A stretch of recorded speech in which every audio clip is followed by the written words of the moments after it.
sure you're right is what makes it hard. How can you be sure you're right? I'm not sure the whole damn system works when some families aren't being squeezed at the bottom of the economic order. In his final warning, Charlie Munger imparts profound wisdom, leaving an indelible mark on eager listeners. Of course it's harder. It's so much harder you can't believe it.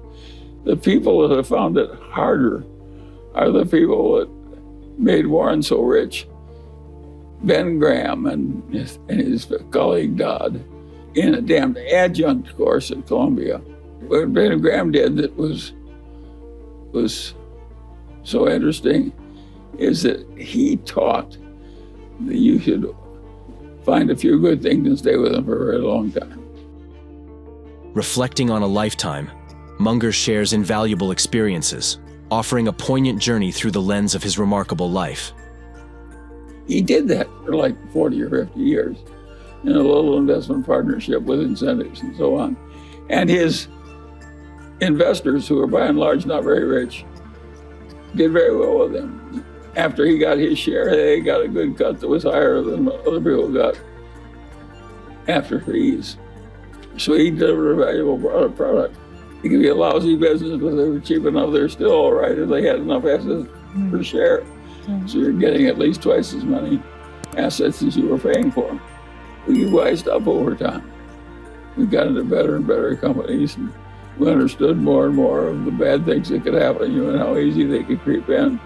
And we avoided them even more assiduously when we were old than we did when we were young. And it all worked. That comes in my too hard pile. I can't tell you how to do that. That would be really hard because you got the problem of A, figuring it out, and B, getting it done. And to solve both those problems are really, it's like picking a high pick on Everest and saying, oh, I'll waltz up there in a day, you know. You aren't going to waltz up there. It takes several days to do. Munger reveals the evolution of his understanding with age, gaining insights into better investments. Modern monetary theory was that a level of indebtedness, which in the past would have happened only during, can now be routinely created to avoid any kind of unpleasantness from some families getting squeezed by hardship at the very bottom of the economic order. I'm not sure the whole damn system works when some families aren't being squeezed at the bottom of the economic order. That may be our path to civilization, and maybe the only one we've got. I think value investors are going to have a harder time now that there's so many of them competing for a diminished bunch of opportunities. So my advice to value investors is to get used to making less. There is so much money now in the hands of so many smart people, all trying to outsmart one another and out-promote one another, getting more money out of other people. It's a radically different world from the world we started in. I suppose it will have its opportunities, but it's also going to have some unpleasant episodes. Unveiling the secrets to tackling life's formidable challenges, Munger imparts timeless wisdom on effective problem solving. He just floated around for the best available stuff among companies, good and bad. Yeah. That was his system. And he had worked for 50 years. His clients had good returns. Well, after he became so famous, partly with the help of Warren Buffett and Warren Buffett's success, everybody tried to do the same thing. And of course, as everybody crowded in, trying to be a little Ben Graham, it got more and more competitive. And that's what's happened now. And the low-hanging fruit that Ben Graham has a lot of because of the Great Depression has gone away. And if you just try and float from one undervalued bad business into another and pay all the costs and so forth, it just doesn't work well enough for the people that actually put all the money to be worth bothering with. That's the way it works now. But in Graham's time, it was the best way there was.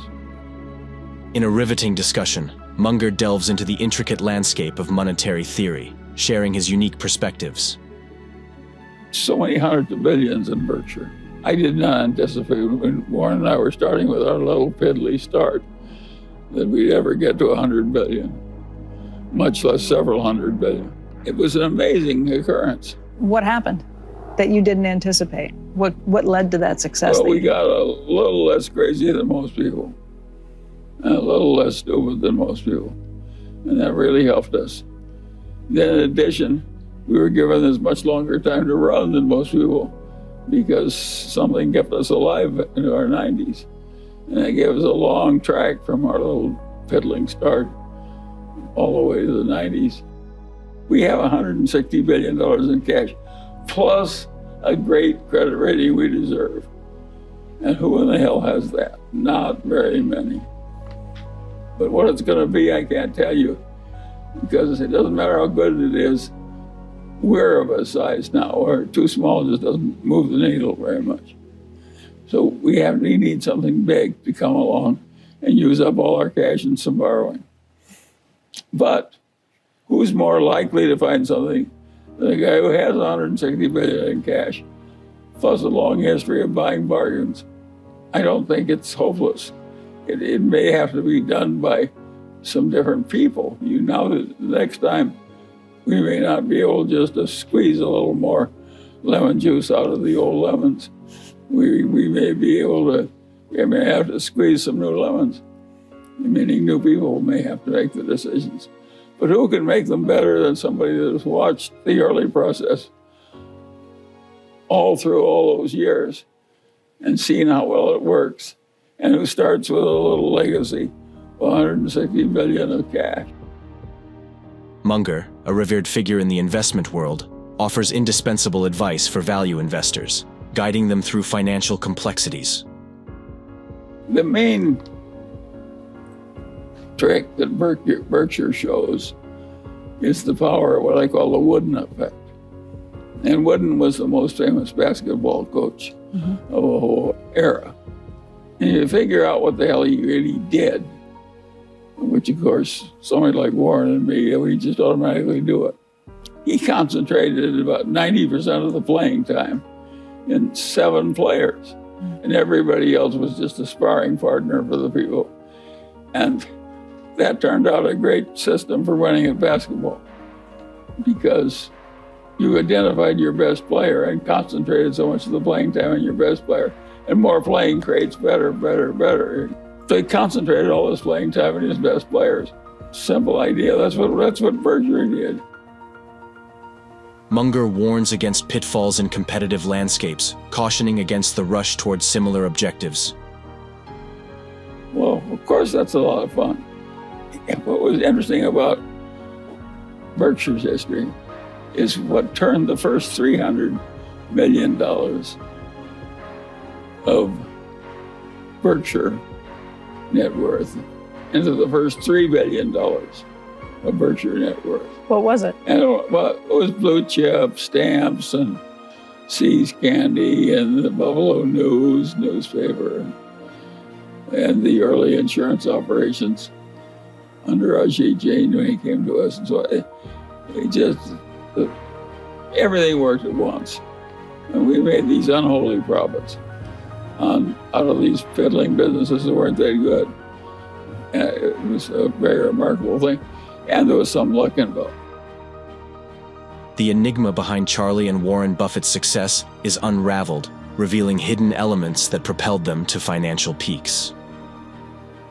Well, my worst trade was buying a block for the Munger family in Alibaba, which is a pretty good company, but I think it got overhyped. And Jack Ma made mistakes in dealing with the Chinese government. I had everybody has some bad ones. You have an off day. The greatest tennis player goes out there someday to the center court and has a bad day. It happens. I think people learn more from their mistakes sometimes than and their bad days even. Yeah. Yes. Yeah. But what really is knowing you can have a very bad day. Do not live your life in such a fashion that a bad day can kill you. Which means what when it comes to investing? Making sure you don't use leverage? Well, they aim for the fences. It's like a hitter at baseball who tries to hit a home run on every pitch. The great home editors do not remotely swing at every pitch. They wait for one that they can really handle. And that's what great stock pickers do too. Munger discloses secret tricks used by Berkshire Hathaway, providing a glimpse into strategies behind their unparalleled success. What I am is a lover of the progress of civilization. That turns me on. Oddly enough, the man whose name I bear, my father's father and my father's mother, both thought exactly the same way. And the great moral book, they took me to church. But when they really wanted to teach me something which turned them on, it was the legend of Robinson Crusoe, created by Daniel Defoe. And of course, it was good for me. And of course, I never got over it. I'm still following Robinson Crusoe's method of going at life. That's what I did. I imitated Robinson Crusoe. Then I was lucky with my ancestors on the other side of the family. I am very good at learning things from people. That's what everybody should learn. And so I had one grandfather on the other side whose life never overlapped mine. But Grandfather Ingham just talked endlessly about the end of days. Now he'd surmounted all these hardships. And he says it looks pretty easy looking back at retrospect, but it was damn hard, I want you to know. And he said, in interviewing my life, what you grandchildren have to realize, it was his version of Robinson Crusoe. He taught every grandchild, is when they give you a real opportunity, the world's not going to do it very often. And you're only going to get 3 or 4 of these invitations to the pie counter. And when you get your invitation, for God's sakes, don't take a small helping. In a poignant climax, Munger shares his last story, encapsulating a lifetime of wisdom, leaving a lasting impact on attentive listeners. Be sure you're right is what makes it hard. How can you be sure you're right? Yeah. Well, but you can't, that's the point. You can't do it very often. There's a few times in a lifetime. Even if you're a Grandpa Ingham or Warren Buffett, you only get a few trips to the pie counter. If you take out of Warren Buffett's life the 10 most important trips to the pie counter, his whole record would look like dung. We knew enough to take a good helping when we were over the trip to the pie counter. Now, we did take way smaller helping than we could have easily handled. Berkshire could easily be worth twice what it is now, and the extra risk we would have taken would have been practically nothing. All we had to do was use a little more leverage that was easily available. In hindsight, you're glad you didn't? Just from the potential risk? It's an interesting example. The reason we didn't is the idea of disappointing a lot of people who had trusted us when we were young under a thing that left us, if we lost 3/4 of our money, we were still very rich. Right. That wasn't true of every shareholder. Losing 3/4 of the money would have been a big letdown. So we were very cautious in dealing with our shareholders' money. If Warren and I had owned Berkshire without any shareholders that we knew, we would have made more. We would have used more leverage. Charlie, Warren Buffett has said that he could fix the budget deficit problem in Washington by simply saying that any member of Congress couldn't be eligible for re-election if the national deficit was more than 3% of the GDP. Well, yes, that kind of thing has been done in some places that have gotten enough trouble. And it has worked. It isn't that it can't physically be done. He's certainly right about that. It can be done. Whether it will be done, neither Warren Buffett or I can tell you. But is that the proper situation? It's just setting up the right incentives? Well, we may come to a place where we simply have to, where we mismanage to the place where it's obviously we have to go back to something that's more like Adam Smith and just take the inequality instead of the poverty. I like inequality a lot better than I like poverty. So my advice to value investors is to get used to making less. He unveils a roadmap to financial resilience, empowering investors to weather the storm and emerge stronger on the other side. With each sentence, Munger paints a vivid picture of the economic landscape, unveiling the hidden opportunities that lie beneath the surface of the chaos. We invested some money in China because we could get more value in terms of the strength of the enterprise and the prices. He urges investors to cast aside fear and embrace a contrarian mindset, one that allows them to capitalize on the misfortunes of the recession and pave their path to wealth. Well, I had $3 or $4 million, which was a lot of money then. And I also knew how to handle that $3 or $4 million very well by that time. And so I knew I didn't need to get fees and override some other investors. As Munger's discourse deepens, he unveils the power of diversification as a shield against the volatility of recessionary markets. His words echo with the resounding truth that a well-balanced portfolio spanning different asset classes and industries is critical. There is so much money now in the hands of so many smart people, all trying to outsmart one another and outpromote one another, getting more money out of other people. And it's a radically different world from the world we started in.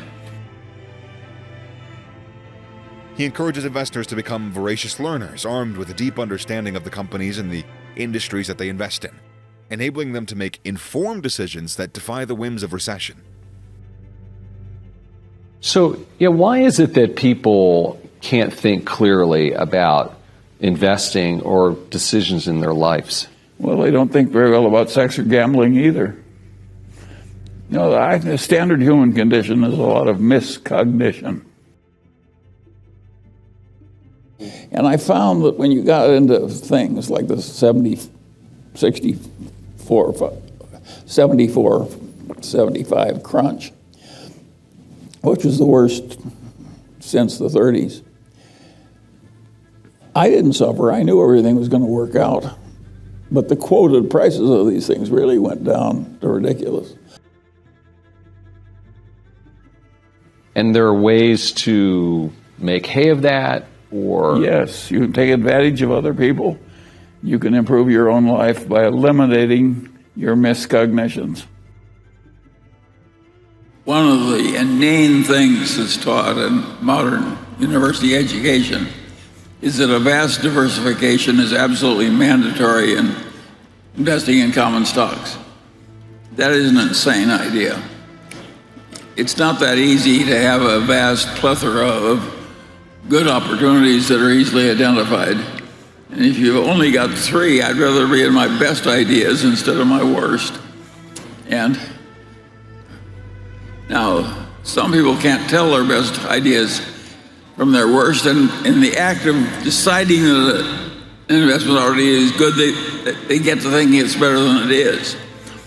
I think we make fewer mistakes like that than other people, and that is a blessing to us. We're not so smart, but we kind of know where the edge of our smartness is. That is a very important part of practical intelligence. And a lot of people who are geniuses on IQ tests think they're a lot smarter than they are. And what they are is dangerous. But if you know the edge of your own ability pretty well, you should ignore most of the notions of our experts about what I call diversification of portfolios. It's my understanding, Charlie, that you were instrumental in helping Warren get away from focusing on the cigar butt form of investing and looked more towards companies that, I guess you could call them branded companies. Better businesses. Better businesses, right? Yes. How did you help him make that decision? Well, it was perfectly obvious, and he'd made so much money in the other technique that it was hard for him to leave something that had worked so well. But it was not going to scale. So when he started looking for investment values in great businesses that were temporarily under pressure, it changed everything for the better. Now we could scale up to the big time. Are Apple and Amazon technology companies, or are they brand companies? Both. Someone told me they asked Warren if he could buy one brand. This was about 40 years ago, what that company, what that brand would be. And he said Gillette, which makes sense. What would that company be today? Coca-Cola. Still? If you take the amount of Coca-Cola drunk in the world and the main flavor, it's one hell of a brand. Now, it's such a different product from this stuff on the internet. I don't have the same. My judgment would not be as good on the internet as it is on Coca-Cola. Yeah, one of the really interesting things about Ben Graham, he was a really gifted teacher, a very honorable profession. And that is what has lasted. However, an interesting fact that he was sheepish about in his old age was that more than half of all the investment return that Ben Graham made in his whole life came from one stock, one growth stock, Geico, Berkshire's subsidiary. And at the time he operated, there were a lot of sort of lousy companies that were too cheap, and you could make a little money floating from one to another. But the big money he made was one growth stock. Buying one undervalued great company is a very good thing, as Berkshire has found out again and again and again. We invested some money in China because we could get more value in terms of the strength of the enterprise and the price of the security than we could get in the United States. Other people, including Sequoia, the leading venture capital firm in the United States, have made the same decision we have. But I'm sympathetic to Gunliker. If he's nervous, he doesn't have to join us. Different folks have different opinions. I feel about Russia the way he feels about China.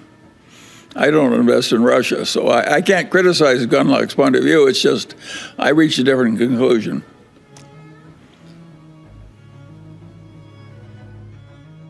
Okay. This question comes in from Bill Roberts, and he says, Charlie, you and Warren have been making concentrated investments since the 1950s. Many of these investments have led to gains, but even more impressively, none of them have led to significant losses. As far as I can tell, neither one of you has lost more than a few percentage points of equity on any single investment. Daily Journal has recently bet a large amount of its capital on Alibaba and foreign traded stock. It's also taken on an additional $40 million in margin debt to make these investments. What makes you so sure that these investments won't lead to a substantial impairment of Daily Journal's equity capital, which would impact the company's ability to reinvest the resources needed to develop the company's software operating business? Well, of course, if you invest in marketable securities, you have the risk that they'll go down and you'll lose money instead of make it. But if you hold a depreciating currency, that's losing purchasing power. On balance, we prefer the risks we have to those we're avoiding, and we don't mind a tiny little bit of margin debt.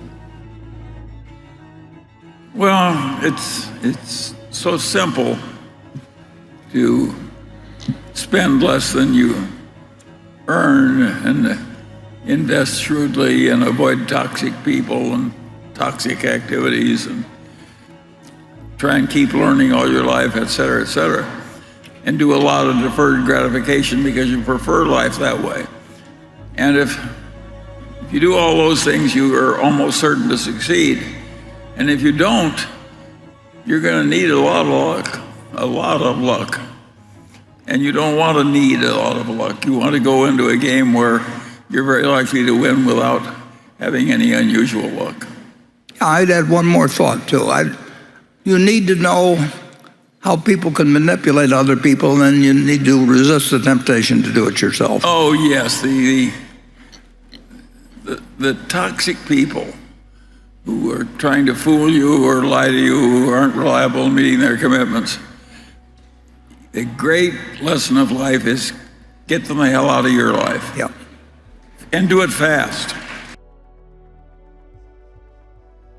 what are the ramifications of moving away from a close to zero interest rate policy? Warren and yourself have frequently spoken about Aesop and a bird in the hand is worth two in the bush to describe the essence of investment decision making. So what do you do now that the interest rate environment is changing? Well, there's no question about the fact that as the interest rates have gone up, it's hostile to stock prices. But they should go up. We couldn't have kept them forever at zero. And I just think it's just one more damn thing to adapt to in investment life, is that there are headwinds and there are tailwinds. And one of the headwinds is inflation. And I think more inflation over the next 100 years is inevitable given the nature of democratic politics in a democracy. So I think we'll have more inflation. That's one of the reasons the Daily Journal owns securities instead of government bonds. Well, we did it for a very simple reason. We got more strength per dollar invested. In China, the companies we invest in are stronger relative to their competition and priced lower. That's why we're in China.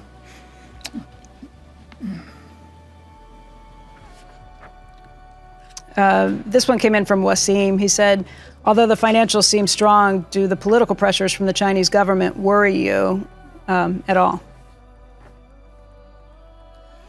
Well, the Chinese government is worrying all the capitalists in the world way more than it used to.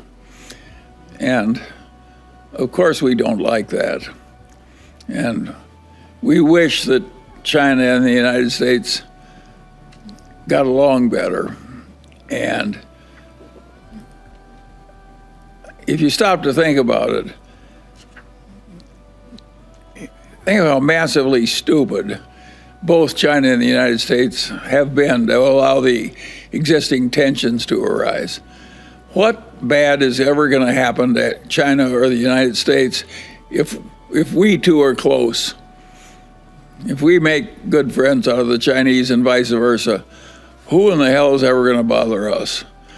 Of course we should make friends with China. And of course we should learn to get along with people who have a different system of government. We like our government because we're used to it and it has advantages of personal freedom.